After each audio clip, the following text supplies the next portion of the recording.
Hey, what's up guys? So here we are back again for the Python BACnet Stacks Playground. So this is just a course generated by AI for applied Python computer science theory, and then also the BACnet Stacks aimed at HVAC control technicians and IoT practitioners. So it's not an advanced networking course where BACnet can get really complicated in the networking sides. And also it's not a deep dive into the BACnet protocol, which there's a specifications out there for how network stacks like Python or other programming languages interpret bytes on the wire. That's like a deep dive into advanced network programming. So we're just more in applications in Python, in Python data types. So BAC0 and BAC pipes convert everything into Python world, because the BACnet protocol has a bunch of low-level its own data types that it specifies. So we're just in the Python world, which is convenient for people just learning how to code, beginner friendly, and just more at applications that people would see as an HVAC control technicians or an IoT practitioners. So like I've said before, go above and beyond this, get a certificate from edX. I love this one, from the Georgia Institute of Technology and Python Programming. Go above and beyond that, and then learn Linux, databases, or even machine learning, software engineering. So, but do some kind of entry-level official thing you can put on your LinkedIn certificate that's kind of like a computer science 101 course. Even though that AI can do all this for you these days, it can still generate a bunch of garbage. So we've already seen that in our vibe coding checkpoints. So like we're still doing vibe code checkpoints for our BACnet apps, where we're on vibe code checkpoint 2, which is a BAC0 app that does a BACnet ReadPropertyMultiple request. It collects data, stores a CSV, and then eventually we'll probably use AI to just make some kind of feature that rotates CSV files every day. So we're still here in the coursework, and then we're also studying some applied computer science theory on loops, conditional functions, just like above and beyond the syntax. So a little bit in for loops, while loops. So if we jump right into, so we're on day 11, their introduction to dictionary data structures, which is jumping right into more advanced topics. So the applied course moves fast, where the edX course that I was talking about, you would probably study syntax for a month or two, then just data structures for a month or two. So this is only like a week or two on each topic. It's very applied. Okay, so this was our vibe code app 2 so far. So we implemented a while true loop yesterday, and what this was doing is it was reading all these points from our fake VAV box device, and then we have our fake air handling unit device. And just reference the earlier videos or post a comment if you want to see how to run those scripts on Raspberry Pis to have like a fake BACnet device, which would kind of mimic what it would look like in real building automation. So we've been using this tool a lot. We're doing the BACnet discovery, and what I want to do is just make sure we get on our fake air handling unit device, which is right here, .204.13. Right here, we define these in strings in Python. So this is this is what we need to do. We need to grab analog input 1 through 7, analog output 1 through 4, analog value 1, 2, 3, and binary input 1, binary output 1, and multi-state value 1. And we talked about earlier quite a bit, referenced to earlier videos for what a priority array is, and which points are writable and which points are readable. How should we do this? So maybe I might just put this over here, and then I can look at BACnet scan results on this other screen, and then we can just kind of fat finger some of the stuff. So I'm just going to call this AHU DAP, which is like a discharge air pressure. I'm just going to put an empty string in here for now. So AHU supplier temp, AHU mixer temp. I'll just do the equals. A little bit of fat fingering. AHU return air temp, AHU supply air flow.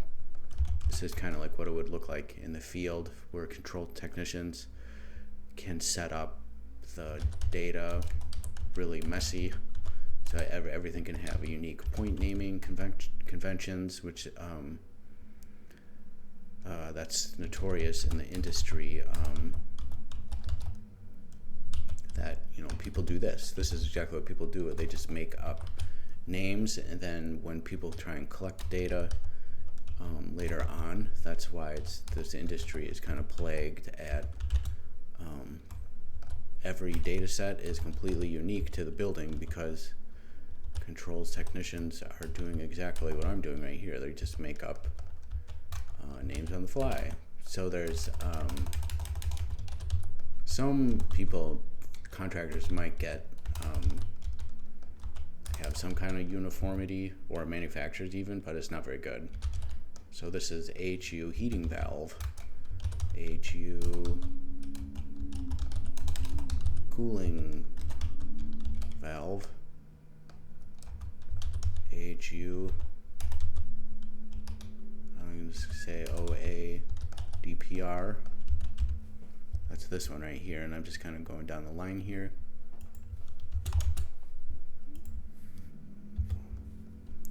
And this would be AHU discharge air pressure set point. If you see these are analog values. These typically a set point for a mechanical system is an analog value.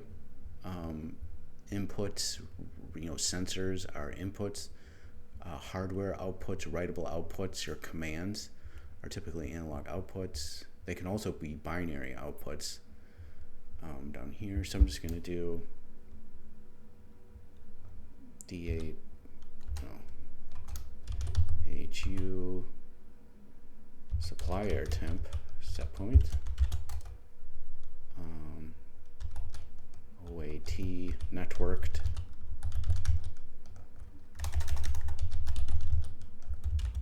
so typically in modern building automation systems, this is a writable point from a supervisory level controller, and then this is just a pretend local wired outside air temperature sensor. It's typically, it is more common that the outside air temperature sensor for the building is hardwired to the boiler system. Especially where I come from, the boiler system usually has its own outside air temp sensor. So if the network communication in the building systems and the building automation drops, that the boiler can still heat the building, because usually with a hardwired sensor, it's not, the hydronic system needs to know if it needs to make heat or not. And then all other systems, they share that data across the network through BACnet protocol. So that's why this says outside air temperature networked. So this value would come from the boiler system, written to on the priority array. We covered this in previous videos. So somewhere the supervisory device should be writing it down low down here. And we covered what priority 8 was and above. And the supervisory level system would be writing somewhere low level down here, along with optimization. So that was analog value. I'm going to fill those in later. And then binary. Oops. This can be AHU supply fan status, and then AHU supply fan command, and then this can be awk schedule, unit. I should specify that. So typically awk schedule can be like an enumerated value. So an enumerated value in Python can, it could be like a binary true or false. But then what's common in building automation is that Johnson controls, for example, these kind of mimic Johnson controls naming conventions. The Johnson controls occupancy points can be occupied, unoccupied, not set, occupied, standby. So there can be a whole different range of values that an occupied point can all be states. And then programming in the device could be setting it for different states, I guess. All right, so I'm just going to copy one of these and like input, lots of fat fingering. It kind of sucks. But I think this is the best way to do it for starting out and learning purposes. Maybe there'd be like a programmable programming way that you could do this later on, which I think originally the script tried to, originally the ChatGPT tried to make a script that discovered all the points and then in the device and then started scraping it, but it didn't work. First of all, I don't recommend going that route either, because you'll end up scraping way more data than you actually need and congesting the network. Okay, so let's go make sure this is right. Analog 7, analog input 7 is our power meter. So 7, I'm just going to work our way up.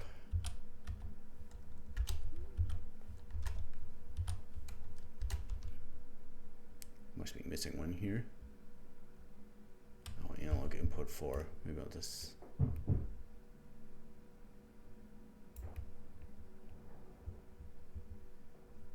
Alright, so let's see, where were we? So analog input, power meter was 6, supplier flow is 5. Oops. 5, 4, 3, 2. Okay, so I think we got these. These are good. Then our fake supply fan output, analog output, screw that up. Analog output. And then this is the analog output 1 through 4. So this is output. I'm just going to copy, paste over the inputs. And this is a 4, 3, a 2. And these were values, analog value. Let's get into the analog value. The networked one, that was analog value 3. 3, 2. Then we're on to binary input. And this is binary output.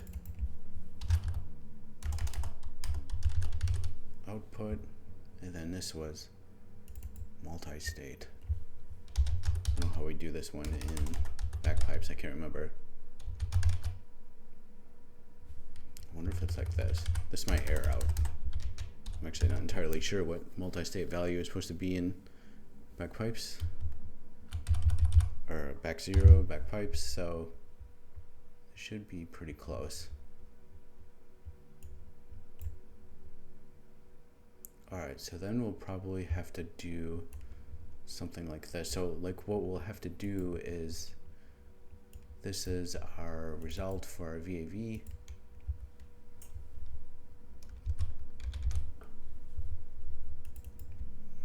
So this little block of code here is going to iterate over the data returned, which we covered a little bit. I think we'll get into this more. So how to iterate through little data structures. So then we want to add in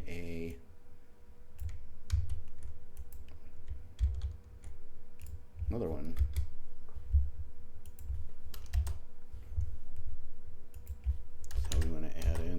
AHU read multiple request.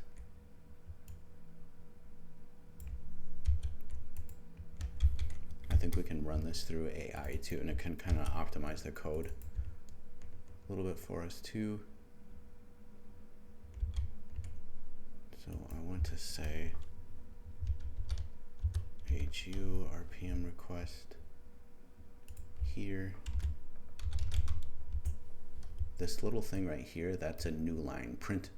So that'll just be like a separator. That's a new line, that dash n for that \n. Okay, so now we need to, I'm just gonna copy this and format it from up here. Code formatter is kind of freaking out. I'll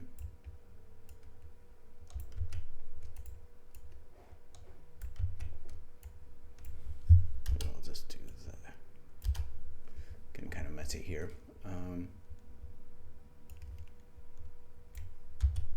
Copy pasting. Okay, so what we need for each one of our points then is one of these guys. So this is just something that says we're going to get the present value.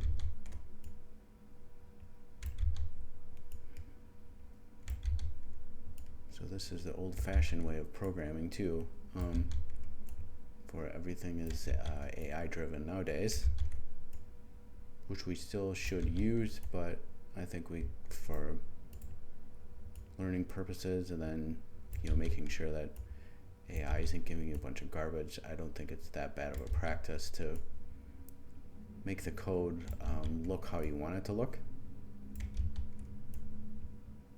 And then just the AI can help you do things a lot faster.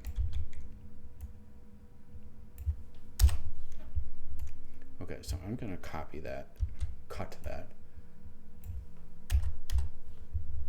and then paste over this. And we just have to get our IP address for our fake air handling unit. And then we should be able to start debugging here. That is, don't need that. So this will be, so first of all, we had to define our point addresses like we did here. And then,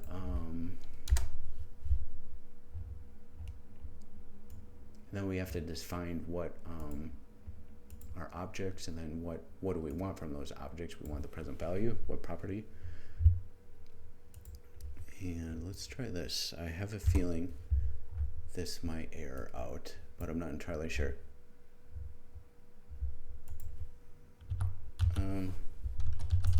Python BACnet vibe code app2. Okay, so yeah, it didn't. Oh wait, here we go again. So this IP address is invalid because our BACnet discovery tool is still open. Remember, we covered this a whole bunch of times, that you can only have one BACnet device open on the operating system at a time. So port 4708 is being used by our BACnet discovery tool, and now BAC0 is going to take 4708, so the operating system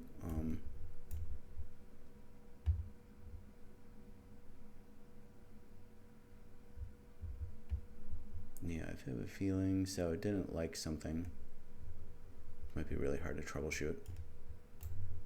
I might just try commenting out this.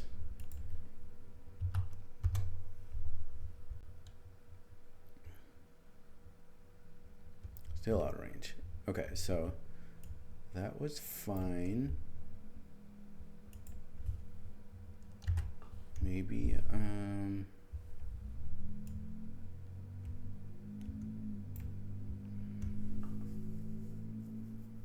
should be fine, because this is just the same kind of devices.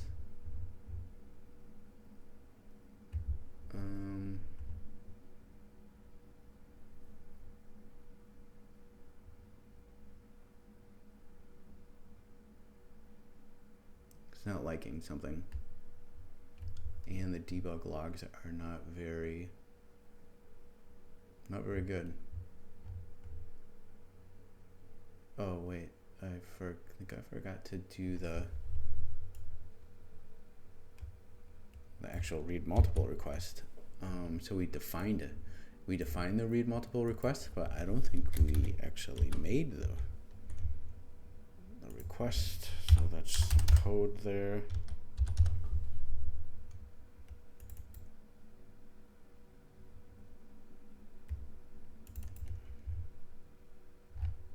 I think we have to pass in that to here. And then, okay, so I think we had something backwards. So, like the VAV box, that's our read multiple request. It's the way that BAC0 expects it in a dictionary data structure like this. So we'll get into this in tomorrow's theory lecture.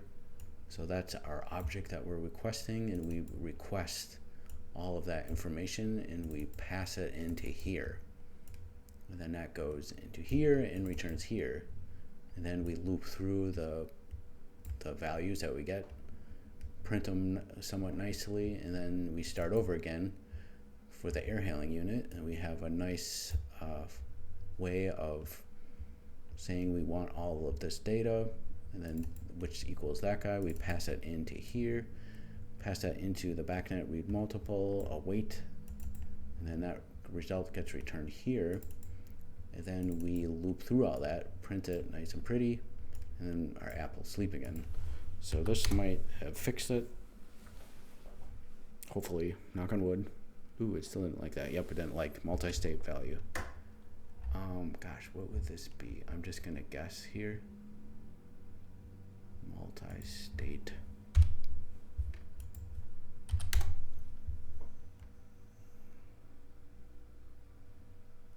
Oop, that worked. Okay, so then we could even add in another sleep or a print. We can just say sleeping now.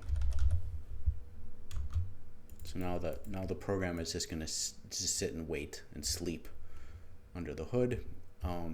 Right now it's still, oop, there, it just ran again. So it's, because we have our while true loop, this will just run every time this expires. So the program is just going to sit and sleep for, well, we have 30 seconds, and then it'll scrape again, keep scraping. So what happens under the hood too is this is all async programming going on under the hood. So BAC0 and BAC pipes can still be processing BACnet network messages on the local area network. So even though like this is still happening, BAC0 and BAC pipes could still be responding to other BACnet messages from other devices. So that's how the magic of this asynchronous programming. They all take turns, basically do things asynchronously. So that did work with the multi-state value. That was a guess. I think it's worth showing on here too. If you go to GitHub, let's look at BACpipes 3. And like if you go into the source code of BACpipes and then just hit search and go to objects, there should be like a objects.py.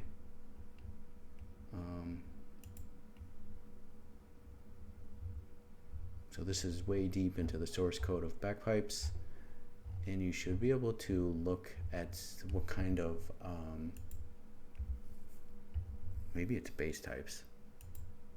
Oh, there's object.py. Okay, so these are different data types. These are actually different data types deep inside BACnet that we're not covering. So there's atomic, bit string, Boolean, character string, dates, doubles, nulls, real time, signed, unsigned. So these, but the tools convert all this to Python data types, which is really nice. But I think I wanted to get into objects. So there's BACnet supports like a zillion different objects, and we pretty much only use exclusively 99% of the time is where's our present value? Present value. So like more than likely 98.7% of the time it will just be requesting a sensor present value, but you can also, it supports a lot. Making the stack in BACnet, there's a lot going on here. So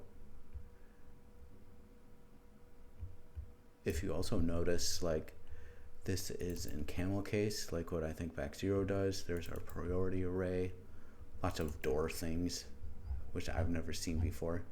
And BACnet door statuses, you name it. So I don't think we'll really get into this. Units maybe once in a while, or description. That's an accumulator object. So pretty much present value is what you'll be searching for. And what was I looking for? I think I wanted to look at multi.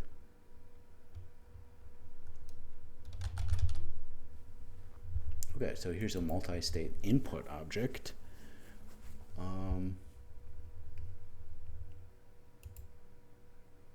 So we wanted to see multi-state output, and there'd be like, yeah, see, this is like how we're calling it right here, multi-state output, multi-state input, and multi-state value. So like, you can also call it like this too, which I think this should in theory work. So if we went here and then we changed it to that, I think this should still work. Still, yep. So BAC pipes will convert it under the hood to a couple different ways of calling it, which is really cool. So there we go. So multi-state value. I think I've seen people on BAC pipes repo using it more this format of all lowercase and just a dash in the middle. But I think like previously people would do more camel case. More camel case looking like that. Maybe I'll put a note in here just to say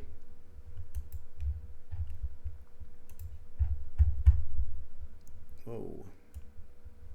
If I go all the way up here, I'm going to just say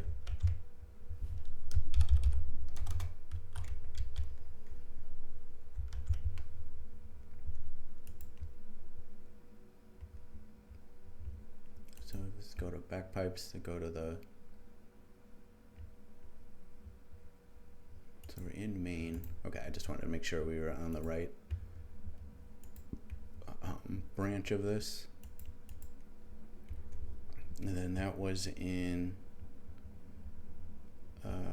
object. Okay, so I might even put just like a little note in here. Visit. There's our objects. There's a property that we can request. All right, so our program is running. So now, as we get closer to our VAV code checkpoint, we'll use a little bit with the CSV library in Python. So we'll import the CSV library and then start. So right now we're just printing this right here. We'll create a CSV file little by little, and then start saving data into the CSV file. But I think for now we're probably done for today with just this video, so they don't get too long. But then we'll get into the list data structure. I think that this will be for day 11, introduction to dictionaries. So we'll start looking at this stuff next, and then slowly get to something where we can save data to a CSV file and make a little CSV logging app. So that's all for this one today, guys. So thank you for following along, and I'll see you guys tomorrow.